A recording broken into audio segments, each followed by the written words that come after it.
Hello again, my beautiful watchers, and welcome to part 2 of my review of The Mystery Method by Eric von Markovic, aka Mystery. If you missed part 1, there's the thing. I have it on good authority that the very beginning is a very good place to start. So, as I said last time, Mystery had a lot to say on the subject of value and the manipulation of to get laid. Now let's talk about his other glorious pieces of advice, structuring your night regarding time, location, and overcoming resistance. Due to that last part, I'm afraid I must yet again include a trigger warning for upcoming discussions of sexual assault. At the very start of the book, Mystery makes the rather suspicious claim that if you follow his advice, you will definitely get any woman you want into bed within 7 hours. He later qualifies this by mentioning that these might not be 7 sequential hours, and then later still contradicts it completely by saying that the Mystery method can take anywhere between 4 to 10 hours to perform properly. He claims that there are 3 important time segments to the method. Again, he contradicts himself later by describing several more, but for the sake of it, let's pretend like this isn't the meandering, incoherent ravings of an emotionally damaged entitled douchebag, and I will once again attempt to break it down for you. By the way, if anyone else has suffered through this book and thinks I might be misrepresenting any part of it, feel free to let me know in the comments. I am trying my best to relay the information in it in an honest fashion, but it is fucking hard to present Mystery's advice in a cohesive format because he sure as fuck didn't. The 3 main segments you need to allocate your time to when picking up women are attraction, comfort, and seduction. Attraction we've mostly covered, that's where you adjust everyone's value until she supposedly wants you. The building comfort section is a misleading title. You'd think it would be about trying to make the target of your affections comfortable with you, or finding out where her comfort level is. However, and there is no easy way to say this, but Mystery advocates for using the comfort time slot for training your target like a dog until she stops resisting you touching her. I wish that I were exaggerating to make him look bad, but he makes the comparison to dog training so many times. What you need to do is keep track of her behavior and subtly reward her when she is compliant, and punish her when she does anything that you deem to be bad behavior, like sassing you back or snubbing your advances. Rewards take the form of compliments and affectionate gestures. Punishments involve freezing her out and acting super cold to her for a time to show her she fucked up. Mystery mentions that, just like with animal training, it is essential not to reward bad behavior or punish good behavior. Every now and again, you'll need to test her to see how compliant she's become. You'll need to keep this up until you've sensed that she's reached her compliance threshold. Different women will have different levels that you can break them down to, but sex will definitely occur before you reach any given woman's limit. Mystery suggestions for compliance tests include taking her hand, asking her to stand up, seeing if she'll follow you outside to the smoking area, or putting her hand on your cock to see if she takes it away. Holy shit, that just slid right into sexual assault, didn't it? Doing this long term will result in your target subconsciously realizing that she has more fun when she complies with you. Her indoctrination will be complete. Sex will apparently occur at 60% compliance. Mystery tantalizes his reader by saying that he won't reveal what happens at 100% in this book, so presumably you have to buy his DVD or go to his website or something. I genuinely hate this man, I just loathe everything about him. Seduction, as the name implies, is when you finally isolate your target from her group and attempt to have sex with her. It is at this point that Mystery warns you that you have to be most aware of the slut defense. Final warning, this is the point of the book where Mystery stops dancing along the line between perseverance and sexual assault and pirouettes right over the fucking thing. Because, once again, apparently women are terrible, the word slut and its meaning is something they have created to call each other, partly because they are just terrible people, and partly to try to stop anyone but them from getting the best choice of mate. You have to work around women being hyper-aware of the potential judgment of their friends and their constant fear of being branded a slut. This is why it's important to lie to her about why she should come back to your place, so she can give herself plausible deniability about if she knew you were going to hook up. Indeed, deceiving women and luring them to your home under false pretenses is doing them a great favor by helping them circumvent the silly slut-shaming that women exclusively do to each other. The slut defense also causes women to feel like they have to show token resistance throughout the night, and may even become an impassable roadblock if you try to rush things. That's why section 2, building comfort, is so important. Mystery is adamant that showing token resistance does not represent an unwillingness to sleep with you, and that it's important not to allow such things to impede your plans to fuck your target. To make things even more rapey, he also warns you that fear of being branded a slut will sometimes cause last-minute resistance, where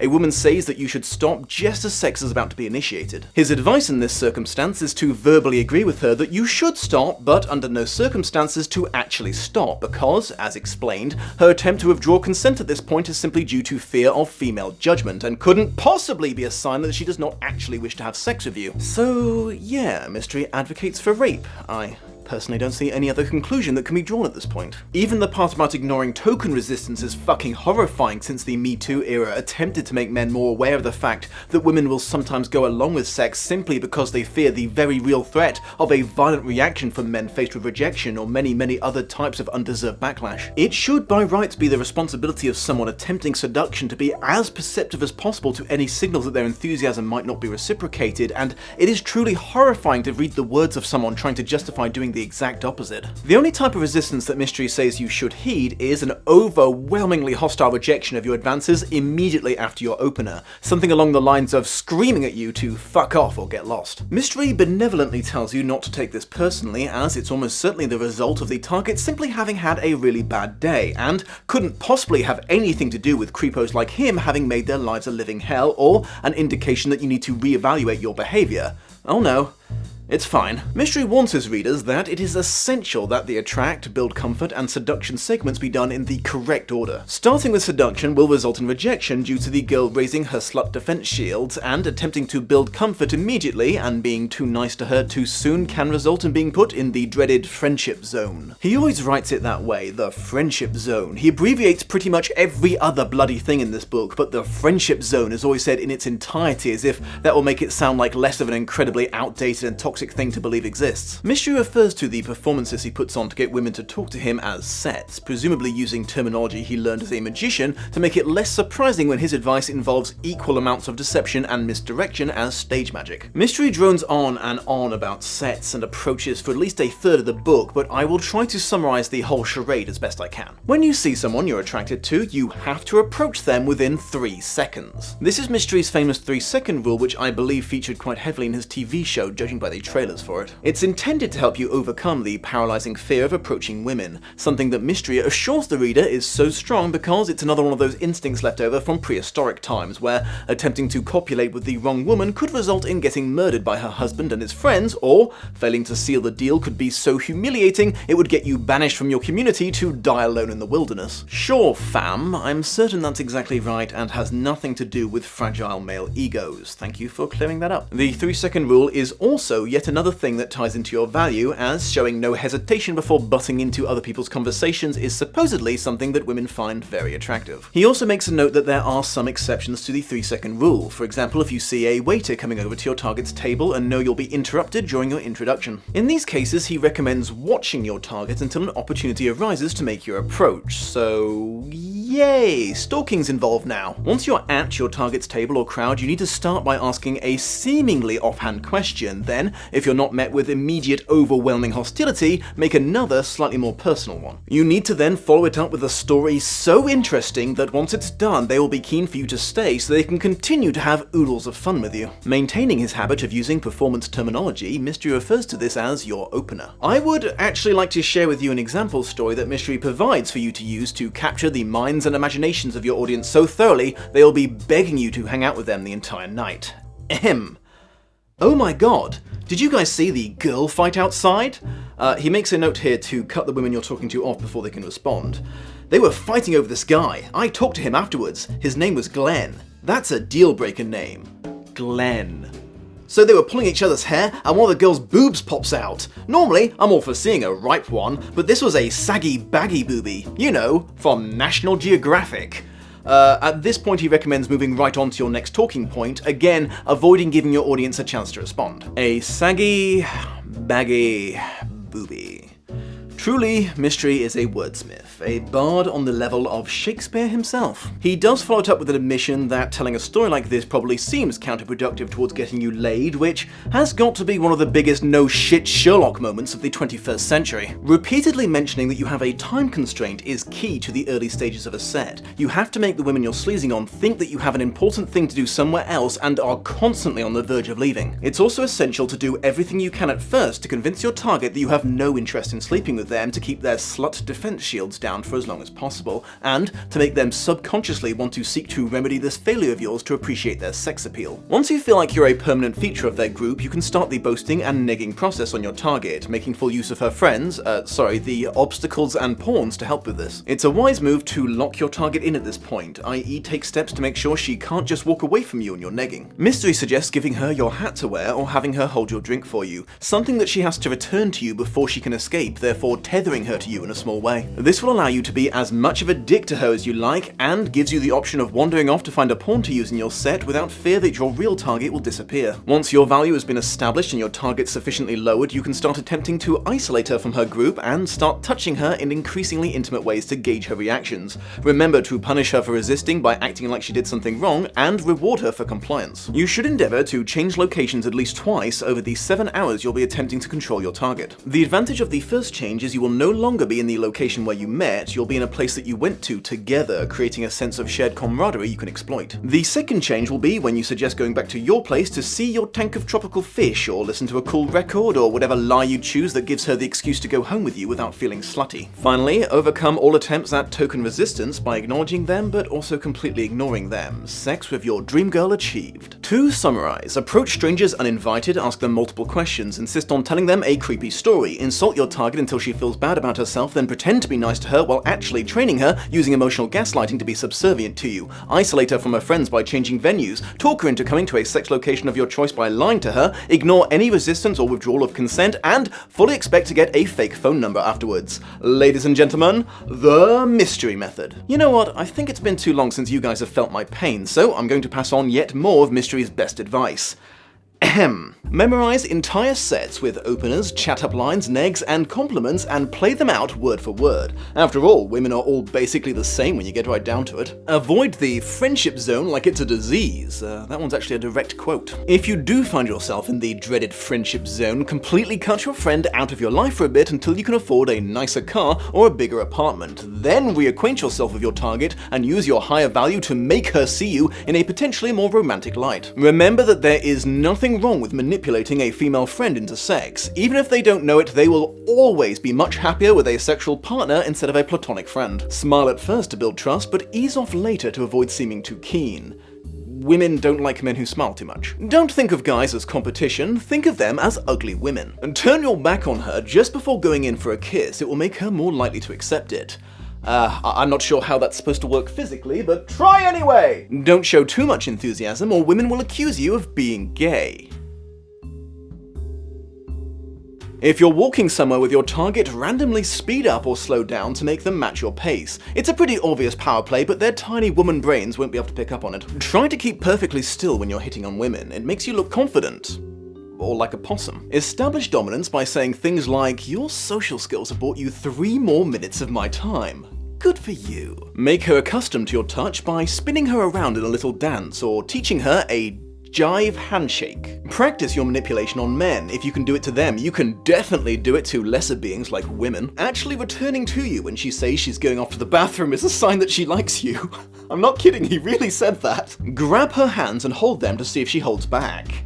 I'm actually going to go out on a limb on this one and say that I am 100% certain that no good seduction advice has ever included the words grab her in any context. If there is any room in your body for anything beyond disgust at this point, you might be wondering if this book is at least well written. Is it a good book, even if it's really bad advice? And the answer is an overwhelming no, it most certainly is not. The first issue is Mystery clearly does not have enough material for a full book. He has a dissertation at most that he tries to stretch out to long enough to justify sticking a cover on it and selling it as a book. He does this in various ways. To start with, the foreword by Neil Strauss is ridiculously long. It starts with a very creepy story about him and Mystery going out for sushi and deciding to sleaze on some young women because they happened to get a waft of their perfume and were overcome with lust. Then he follows this up with several pages of kissing Mystery's ass, sentiments that we now know he later came to deeply regret. Once Mystery takes over, he still avoids getting to anything resembling a point for at least another chapter. He starts by droning on about how cool Casanova was for banging so many attractive, sophisticated women, and then explains that all men should aspire to be like that. Amusingly though, even while describing his historical inspiration, Mystery is so insecure he cannot resist mentioning that he's actually superior because he's already surpassed Casanova's 122 confirmed conquests. He then plugs his website for a bit, bit, always a slightly foolish thing to do considering that books tend to outlive domains, then he goes on to talk about how great his method is and how he developed it through decades of trial and error, but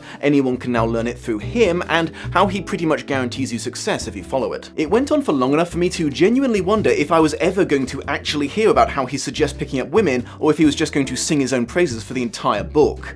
It turned out to be both. He also repeats the same information over and over again by including completely unnecessary, extensive key point summaries at the end of every chapter, and by just re-explaining the same thing in a slightly different way and trying to pass it off as a new piece of advice. Additionally, he provides a ridiculous amount of examples and suggestions for negs, actual compliments, opening questions, and conversation-controlling stories to tell, like so many more than is necessary until it is embarrassingly clear that he is just desperate to stretch out the word count. And finally, he includes a huge amount of pretty much unintelligible Microsoft Paint illustrations of his tactics. My next major issue with the writing is pretty fucking simple. I am so dyslexic that I almost didn't make it through the British equivalent of high school. If even I can see that your book is riddled with random capitalizations and basic spelling, grammatical, and punctuation errors, then that is a sign that you have fucked up with a capital TH. Mystery loves abbreviating things and coming up with cool names for his chat-ups, like the Fool's Mate Gambit. If you were to randomly open this book in the middle, you might be a tad confused as to why you're supposed to TLD and IOD but never DHV, and remember to keep up the IOIs, or you might end up needing to FUCKOFF. In one of the last chapters, like right at the end of the book, he adds a new buzzword to the repertoire: bouncing. He uses it to mean switching locations, deriving its name from someone saying, "Hey, let's bounce." The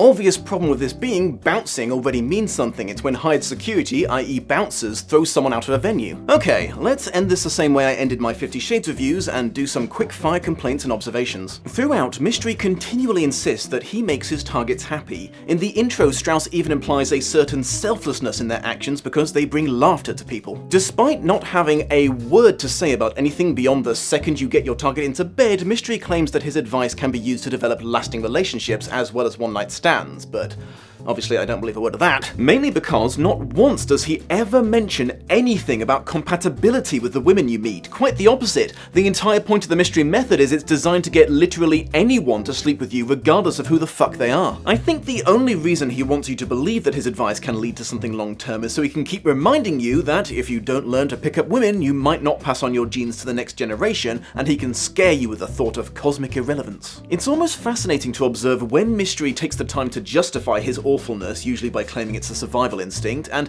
when he doesn't seem aware at all about how disgusting he's being. Can you imagine what it must be like to be one of the supposedly hundreds of people who fell for Mystery's tricks and now have to see him publicly flaunting his manipulation tactics and being revered for them? If there's a guaranteed way of developing trust issues, that has got to be it. Even though it's not specifically recommended as a seduction technique, Mystery continuously recommends asking your targets if they can cook as part of the flirtation examples he provides.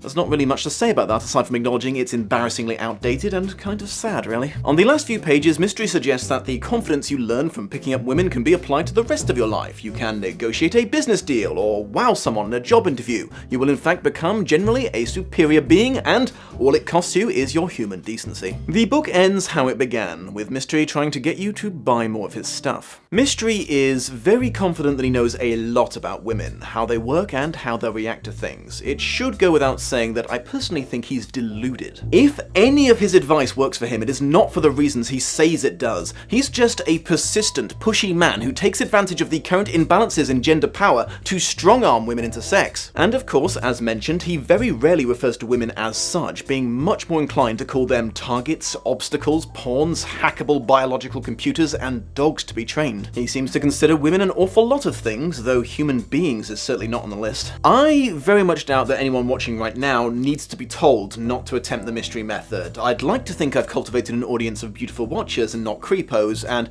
I'm pretty sure anyone who randomly came across this video who might need to hear this advice would have rage quit when I gave that trigger warning at the start. So instead, I guess I'll just say, be careful out there, people. We're living in a world full of mysteries. Thank you for joining me on this rather stressful journey, my beautiful watchers. If you enjoyed this review or just like seeing me suffer, do consider subscribing, liking, commenting, sharing, and all that other good stuff that stops YouTube channels from getting negged by the algorithm, and I will hopefully see you soon.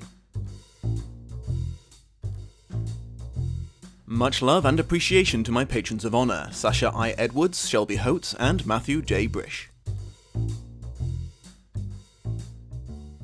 Hello again, my beautiful watchers. I just wanted to take this opportunity to give you a quick reminder that there's a wonderful website called Patreon that's been allowing online producers to actually make a living doing what they do, since apparently YouTube's decided that they shouldn't anymore. Basically, they offer the chance to pledge a certain amount of money per month or per video in exchange for various rewards offered by the creator. There's a variety of stuff you can earn by becoming one of my patrons, including early access to all videos and taking part in that survey you see at the start of every Lost in Adaptation episode. That's actually a very important part of the process, as I use it to gauge how much I'm going to need to explain about the book and the film before I start comparing them. If you decide to become a higher level contributor, your name will be added to the credits that you're seeing right now, and you'll be given the option to join my private chat room so you can regularly talk with me and other patrons. If you're keen enough to join the topmost tier of patronage, you'll earn the most coveted of all the rewards, the chance to pick a future adaptation to be reviewed by yours truly. However, if right now you are thinking, "My goodness, the Dom, I can't do that. The Llama King will not allow it. The Llama King sees all. The Llama King cannot be opposed.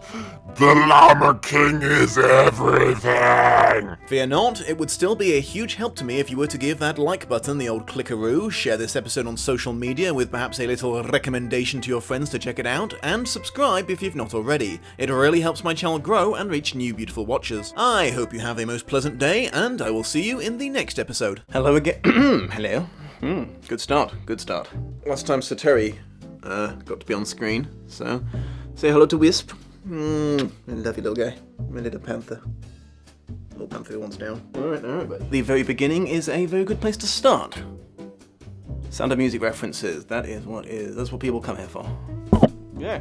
Fucking hat! It's driving me mad! Due to that goodbye script, you will be remembered. You know, making the comfort of yours target. Or sentence structure is just optional these days, apparently. And couldn't possibly be having game boom billabadoo. Oh my god, did you guys see the... Oh, hey, Sateri. You woken up. Okay. To summarize. Sateri, could you not? Sateri, stop attacking Wisp. Cat tower is big enough for both of you. Get a picture of this. Pick up phone. Oh goodness, he's Mufasaing. So many more than is... My next You about done, Sateri? Hey, do not eat those wires. Takes advantage of the current gender power imbalance balances. I can't say this word. So instead, I guess I'll just say, be quiet, Wisp, I'm trying to film. My pizza's here. I ate pizza.